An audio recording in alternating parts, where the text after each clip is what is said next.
बच्चों की सेहत और महफूज मुस्तकबिल के लिए ज़रूरी है कि उन्हें पोलियो वैक्सीन लाजमी पिलवाएं।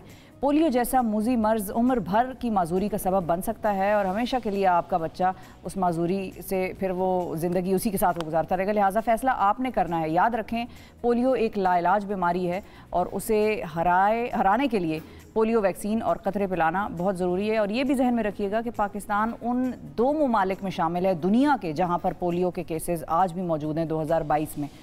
तो ये हमने फैसला करना है कि हमें अपने बच्चों का मुस्तकबिल महफूज बनाना है। एक अफगानिस्तान और एक पाकिस्तान, ये 2 ही ममालिक हैं। अच्छा, अब पोलियो की जब टीमें आती हैं तो बहुत सारे लोग उनके साथ ताउन नहीं कर रहे होते, ये भी देखा गया है। और इसके हवाले से सबसे इम्पॉर्टेंट चीज़ ये है कि उनके साथ ताउन करना बहुत ज़रूरी है। वो जब भी आपका दरवाज़ा खटखटाएं, खुले दिल से उन्हें खुशामदीद कहें। और हम ये बात भी जानते हैं कि कितने पोलियो वर्कर्स ऐसे हैं कि जिनके ऊपर जो है वो गोलियाँ चलाई गई और जिनको हमले किए गए, जिनको शहीद किया गया। ये वो लोग हैं जो हमारे बच्चों के लिए अपनी जान की परवाह ना करते हुए काम कर रहे होते हैं। हर मुल्क के हर शहर में, हर गांव में, हर करिए में ये फैले हुए होते हैं और बच्चों को पोलियो के कतरे पिला रहे होते हैं। चारों सूबों में, मुल्क के चारों सूबों में 24 अक्टूबर से 28 अक्टूबर तक ये खुसूसी पोलियो मुहिम शुरू हो रही है। तो प्लीज़ आपसे दरख्वास्त है कि अपने बच्चों को पोलियो वैक्सीन और कतरे ज़रूर पिलाएं और पाकिस्तान को पोलियो से पाक बनाएं, क्योंकि फ़ैसला आज करना है अगर कल बच्चे को चलना है। ये था एक बड़ा अहम मैसेज और उम्मीद है कि आप लोग इस मैसेज को सुनकर इस पर अमल करेंगे। अब आपकी मुलाकात एक बड़ी ख़ास पर्सनैलिटी से करवाते हैं जो कि पाकिस्तान में जिन्होंने बड़ा ज़बरदस्त काम किया है। और यूँ कहिए कि पाकिस्तान में कुछ ज़ाहिर स्पोर्ट्स ऐसे हैं कि जिसके अंदर ख़वातीन बड़ा अच्छा काम कर रही हैं, लेकिन वेट लिफ्टिंग का जो स्पोर्ट्स है वो ऐसा है कि जिसमें आपको ख़वातीन का नाम नज़र ही नहीं आता है। और ये जो खातून है, ये खातून वो हैं कि जिन्होंने, जो कि यूँ कह लीजिए कि सिंध की कम उम्र तरीन और वाहिद खातून वेट लिफ्टर हैं। और इन्होंने कई वेट लिफ्टिंग के जो मुकाबले हैं, जो चैम्पियनशिप्स हैं, उसमें पाकिस्तान की नुमाइंदगी की है। राबिया शहजाद इनका नाम है। उन्होंने नए कौमी रिकॉर्ड के साथ आलमी चैम्पियनशिप में सिल्वर मेडल हासिल किया है, पाकिस्तान का नाम रोशन किया है। और 24 साल इनकी उम्र है और स्लोवाकिया में ट्रनावा शहर, उसमें वर्ल्ड पावर लिफ्टिंग चैम्पियनशिप 2022 में उसमें उन्होंने 267.5 किलोग्राम वज़न उठाया। ये जो काम उन्होंने किया उसकी वजह से उन्होंने वहाँ पर पोजीशन भी हासिल की। उनसे हम बात करेंगे, लेकिन उससे पहले ज़रा एक आपको वीडियो में दिखाता हूँ कि बस कल जो मैच हुआ ना, उसके हवाले से मुझे बाबर आजम की एक स्पीच जो मिली, जो बाबर आजम ने टीम को जब स्पीच दी बाद में, वो ड्रेसिंग रूम में जो दी है, वो ज़रा सुनते हैं और उसके बाद फिर बात करते हैं। दिखाइए जी क्या कहा बाबर आजम ने टीम से। ये होता है एक कैप्टन जो कि अपनी टीम को बिल्कुल डल मोमेंट में भी उठाता है और आगे लेकर चलता है। राबिया शहजाद वेट लिफ्टिंग, ये भी उठाने में जो है वो वज़न उठाने में माहिर, और इन्होंने मुकाबला जीता। राबिया वेट लिफ्टिंग से पहले पावर लिफ्टिंग भी किया करती थी, ये भी इंपॉर्टेंट बात है। जी राबिया, अस्सलाम वालेकुम। वालेकुम सलाम, good morning. Rabia good morning, बहुत शुक्रिया। ये जो मुकाबला था आपने, जिसमें आपने 2nd पोजीशन ली, इसके बारे में बताइए कि ये कितना बड़ा मुकाबला था और कौन कौन से लोग इसके अंदर, कौन से ममालिक में शामिल थे? ये वर्ल्ड चैम्पियनशिप थी टर्नावा स्लोवाकिया में। इसमें मोर देन 55 कंट्रीज के एथलीट्स ने पार्टिसिपेट किया था। एथलीट्स 700 से ऊपर थे and there were 8 categories in weight categories. मेरी वेट कैटेगरी थी वुमेन 52 किलोग्राम, जिसके अंदर मैंने 267.5 किलोग्राम वेट लिफ्ट किया और पाकिस्तान का नेशनल रिकॉर्ड ब्रेक किया। जबरदस्त। तो ये बताएं कि आप वेट लिफ्टिंग की तरफ किस तरह से आए? Why not any other sport?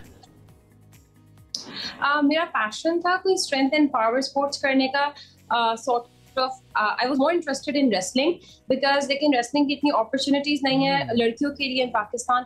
तो then I find out about power lifting and weight lifting, और उसके लिए भी मुझे कोई फैसिलिटी बाहर नहीं मिल सकी। Although I live in Karachi, जो पाकिस्तान का सबसे बड़ा शहर है, लेकिन यहाँ पे कोई वेट लिफ्टिंग फैसिलिटी नहीं थी। So I started doing inside my house. मैंने अपने डाइनिंग को जिम में तब्दील किया और वहाँ पे ट्रेनिंग स्टार्ट की। वाह, अच्छा। अब आपकी बहन महूज जो है वो बैडमिंटन चैंपियन, आप वेट लिफ्टिंग चैंपियन, ये क्या आपके जो है वो घर में कोई चैंपियनशिप का कोई रिवाज चल रहा है? बिल्कुल, मेरे फादर रोइंग चैंपियन है, वो आप मिस कर गए हैं। तो एक्चुअली मेरे father he is a very sports fanatic person, तो ही इज द वन जिनकी वजह से हम आज भी स्पोर्ट्स कर रहे हैं। बिकॉज जब हम उनको देखते हैं at the age of like 61, वो रोजाना ट्रेनिंग करते हैं, वो संडे को भी ऑफ नहीं लेते, जबकि मैं और माहूर we taken off on Sunday. तो he is the biggest motivation for us to do sports. अच्छा, अब आप जो है वो जब आपको कोई अगर देखे तो कोई ये अंदाज़ा नहीं लगा सकता कि आप इतना 250 किलो का वज़न उठा सकती हैं। तो ये आपकी जो एक्सरसाइज होती है, ये जो फिटनेस रिजीम है, डाइट है, वो क्या है? थोड़ा सा ये बताइएगा प्लीज़। एक्सरसाइज एक्चुअली आपको डेली करनी होती है।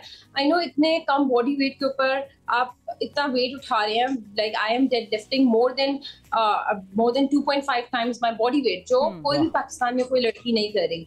सो दिस ओनली हैपन जब आप रेगुलर ट्रेनिंग करें और regular hard work is required अगर आपने किसी भी चीज में एक्सेल करना है। उसके अलावा डाइट, जितनी आप क्लीन डाइट लेंगे the more energy you get. तो मैं ज्यादा कोशिश करती हूँ, आई ईट क्लीन, लाइक मैं बाहर से जंक खाती होंगी mostly once in a week, और बाकी ज्यादातर जैसे अब रोटी हो गई, रोटी हैज मतलब रोटी लोग ज्यादातर अवॉइड कर देते हैं कि ये वेट पुट ऑन करती है एंड ऑल ऑफ दैट, लेकिन आई थिंक रोटी जो है वो सबसे ज्यादा एनर्जी प्रोवाइड करती है। तो ये वेट लिफ्टिंग में प्रिकॉशंस का भी बड़ा अमल दखल होता है। हल्का सा एंगल टेढ़ा हुआ या किसी किस्म की टेक्निक गलत लगाई तो बॉडी को इंजरी हो सकती है। कोई इस किस्म का वाकया कभी आपके साथ हुआ, या आपकी टेक्निक्स कौन देखता है, कौन आपको बताता है कि this is how to do it? Unfortunately, I have no coach, so I do it everything on my own. अल्हम्दुलिल्लाह आज तक ऐसा तो कभी नहीं हुआ, लेकिन एक बार ऐसा हुआ था कि I was focusing कि मैं अपना बॉडी वेट ऊपर ना जाने दूं, तो I had cut out carbs.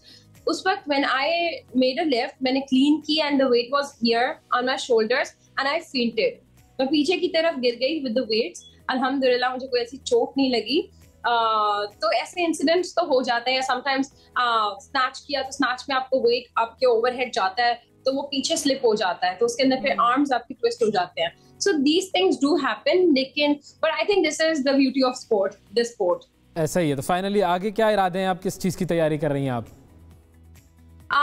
इंशाल्लाह आगे मेरे कुछ कॉम्पिटिशंस हैं जो मैं अभी डिस्क्लोज नहीं करना चाहूंगी, बिकॉज जो फेडरेशन है it is trying to stop my performance internationally, so that's why मैं अब इनको इतना डिस्क्लोज नहीं करती कि मेरी नेक्स्ट चैंपियनशिप कहाँ पर है। लेकिन इंशाल्लाह जो मेरा मेन टारगेट है that is to break 300 kilograms.